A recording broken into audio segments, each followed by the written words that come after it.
হাদি তো অনন্তকাল এই বাংলাদেশে যে আমাদের মৌলবাদ শ্রেণীর এই নারীগুলো আছে, এরা কিন্তু দেখবেন একেবারে এমন লাইন করে ফেলতো শুধু হাদির সাথে যৌন মিলন করার জন্য। এই লাইন পৃথিবীকে আপনার এই যে পৃথিবী যে 24,000 কিলোমিটার বা মাইল যে আপনার যে সার্কামফারেন্স আছে বৃত্ত, এইটা 500-600 বৃত্ত হতো শুধু বাংলাদেশি নারীগুলার লাইন, যে হাদি একা থাকবে, সে যৌন মিলন করবে, আর এই নারীগুলো একে একে একে সবাই আসে হাদির সাথে যৌন মিলন করবে। চিন্তা করতে পারেন একটা জঙ্গি কুৎসিততম, চেহারাও কুৎসিত। হ্যাঁ, চেহারা কুৎসিত কথাটা বললে আপনার আমাদের সবাই অপমান বোধ করি, আসলে চেহারা তো কুৎসিতই। কুৎসিত চেহারা অবশ্য বেশি দিন থাকে না, একটু ব্যাখ্যা না করলে আবার আমাকে সেক্সিস্ট বলে গালি দেওয়ার সুযোগ আছে। সে ব্যাখ্যাটা হলো কি, সুশ্রীর চেহারাটা কাজে লাগে সব সময়, কিন্তু সেটা কতক্ষণ কাজে লাগে? সেটা কাজে লাগে হয়তো 5 মিনিট, একদিন। আর মানুষের যে আসল সৌন্দর্য সেটা তো ব্যক্তিত্ব অর্জনের মাধ্যমে ফুটে ওঠে, সেইটা ফুটে উঠতে হয়তো 10 দিন লাগে। আসলে যে কোনো মানুষের সাথে 10 দিন মেশার পর সুশ্রী কুশ্রী একই হয়ে যায়, তখন তার ব্যক্তিত্বটা আপনার যেটা সেটাই তার সৌন্দর্য। কিন্তু এই হাদি দেখেন দুই দিক থেকে সে চরমতম কুৎসিত, ব্যক্তিত্বের দিক থেকে কুৎসিত, জিঘাংসার দিক থেকে কুৎসিত, তার যে ধ্বংসকারী যে মানসিকতা এবং ধর্ষকামী মানসিকতা, সেই দিক থেকে সে কুৎসিত, চেহারাতেও কুৎসিত, দাড়িতেও কুৎসিত। কিন্তু দেখেন এই যে হাজার হাজার লক্ষ লক্ষ বাংলাদেশের একটা সমাজের নারী শ্রেণী এই হাদি নামক জঙ্গিটির প্রতি কি পরিমাণ আকর্ষণ বোধ করে। কেন আকর্ষণটা বোধ করে? কারণ হাদি একজন অত্যন্ত নিম্ন শ্রেণীর কিংবা অত্যন্ত উচ্চ শ্রেণীর জঙ্গি। যে এই যে জঙ্গিদের প্রতি আমাদের সমাজের প্রেম, এইটা পাকিস্তানের আছে 80%, আমাদের কিন্তু অলমোস্ট 100% মানুষেরই এই প্রেমটা আছে। আমরা যারা সচেতন আমাদের মধ্যে প্রেমটা সুপ্ত, আর যারা জঙ্গি শ্রেণী তাদের মধ্যে কিন্তু প্রেমটা জাগ্রত। পার্থক্যটা বুঝতে হবে। তাহলে এই সমাজ থেকে আমরা তো আওয়ামী লীগে কিন্তু জঙ্গিদেরকে বা চরমপন্থাকে আসলে ভালোভাবে দমন করতে পারিনি। সেখানে তারেক রহমান কিভাবে তিনি এই চরমপন্থা দমন করবেন? তিনি তো চরমপন্থীদের সমর্থন নিয়েই কিন্তু তিনি ক্ষমতায় এসেছেন। উনি যদি ওই পদ্ধতিতে দমন করতে যান, ওনাকে কিন্তু মেরে ফেলা হবে। হ্যাঁ, একটা জিনিস আছে দেখবেন, শীর্ষ সন্ত্রাসীদের মধ্যে একজন ইলিয়াস কিন্তু বলে যে এই শেখ হাসিনা আসলে শুধু জঙ্গি, তারেক রহমান আসলে জঙ্গি হয় না কেন, ইউনূসের আমলে জঙ্গি নাই কেন? এইটা হলো যে এইটা নিয়েও কিন্তু সে বেশ তার জঙ্গি শ্রেণীকে ভালোভাবেই কিন্তু আনন্দ দিতে পেরেছে এই শীর্ষ জঙ্গি ইলিয়াস। আপনারা জানেন এই উত্তরটা কি? আমার মনে হয় সবাই জানেন না। উত্তরটা হলো, দেখুন,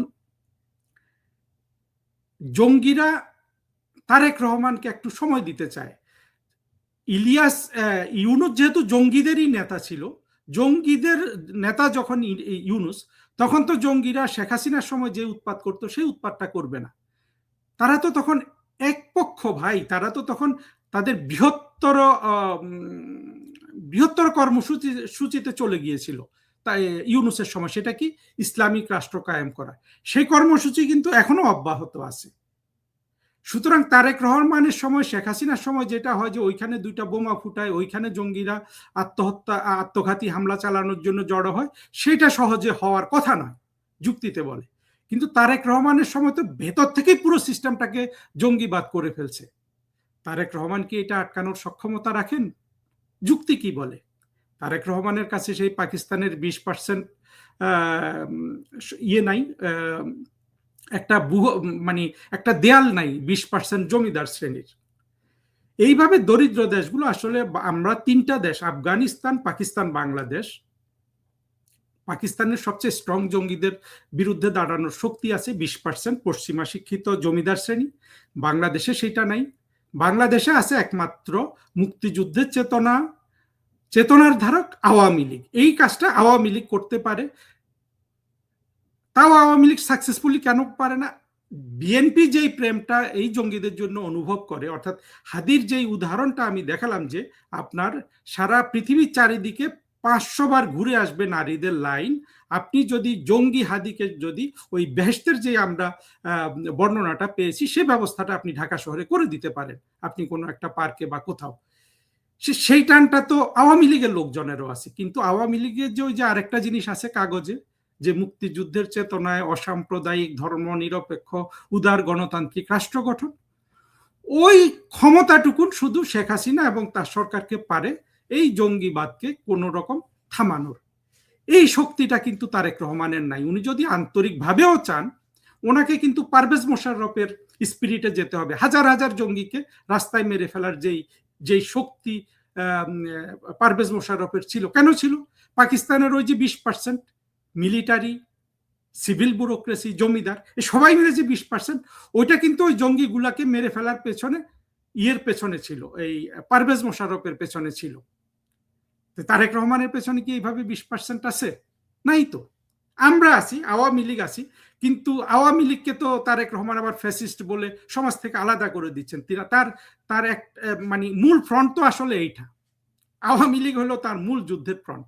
এখন জঙ্গিদের যে উনি শায়েস্তা করবেন, প্রথম কথা হলো এটা আন্তরিকভাবে বলছেন, এই প্রশ্ন করা যায়, কারণ উনি তো তাদেরই স্বগোত্রীয় ভাই। কিভাবে পারবেন? তার মূল যুদ্ধ হলো আওয়ামী লীগের বিরুদ্ধে। আর যদি তিনি সেটা আন্তরিক হয়ে থাকেন এই কাজটা করার জন্য, তারেক রহমান নিশ্চিত জঙ্গিদের হাতে মৃত্যুবরণ করবেন। বন্ধুরা, আজকের বক্তব্য এখানে শেষ।